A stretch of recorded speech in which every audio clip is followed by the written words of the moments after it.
2 থেকে 3 মিনিটের একটি ছোট গল্প শুনে যাবেন, আশা করি ভালো লাগবে। একটি ছেলে খুবই সাদাসিধা ছিল। সে একটি দোকানে চাকরি করত। ছেলেটির বেতন ছিল মাত্র 5,000 টাকা। ছেলেটির দোকানের সামনে দিয়ে প্রতিদিন একটি মেয়ে স্কুলে যেত। মেয়েটি প্রতিদিন বোরকা পরে যেত, কিন্তু প্রায়ই মুখটা খোলা থাকতো। একদিন হঠাৎ করে ছেলেটির নজর পড়লো মেয়েটির দিকে। এভাবে বেশ কয়েকদিন যাবার পর মেয়েটি বুঝতে পারলো ছেলেটি তাকে লক্ষ্য করে। মেয়েটিও বাঁকা চোখে ছেলেটির দিকে তাকাতে শুরু করলো। ছেলেটি মেয়ের চলাফেরা দেখে মুগ্ধ হলো।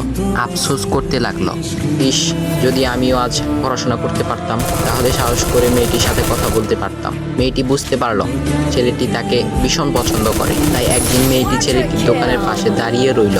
তখন ছেলেটি দুপুরের খাবার খাওয়ার জন্য দোকানের বাইরে আসে। সে চায়ের দোকানে গিয়ে 5 টাকার একটি রুটি খেয়ে পানি পান করে আসতে লাগলো। তখন মেয়েটি তার কাছে গেল। তুমি ভাত খেলে না, রুটি দিয়ে পেট ভরবে? তখন ছেলেটি মেয়েটিকে দেখে অবাক হয়ে গেল। তখন ছেলেটি বলল, আমি ভাত খেলে আমার মা, বাবা আর ছোট বোনকে কি খাওয়াবো? মেয়েটি শিক্ষিত, তাই অল্পতেই বুঝে গেল। সে হাত ধরে বলতে লাগলো, তাহলে তুমি যে আমাকে পছন্দ করো, আমাকে কি খাওয়াবে? তখন ছেলেটি বলল, আমি তো তোমাকে আপন করে পাওয়ার জন্য দেখি না, কারণ সে যোগ্যতা আমার নেই। তবে এটা সত্যি যে তোমাকে দেখলে আমার খুব ভালো লাগে, তাই দেখি। মেয়েটি ছেলেটির কথা শুনে চোখের পানি ধরে রাখতে পারল না। সে বুঝে গেল ছেলেটির চরিত্র ও ভাবনা অনেক সুন্দর। সেদিন মেয়েটি চলে গেল। বাসায় গিয়ে রাত্রিবেলা মেয়েটি অসুস্থ হয়ে পড়ল। পরে তাকে ডাক্তারের কাছে নিয়ে আসা হলো। বলা হলো মেয়েটার 2টি কিডনি নষ্ট হয়ে গেছে। তখন মেয়ের বাবা ফোন করলো তার বন্ধুর ছেলেকে, যার সাথে বিয়ে দেওয়ার জন্য সে পাগল। কিন্তু মেয়েটি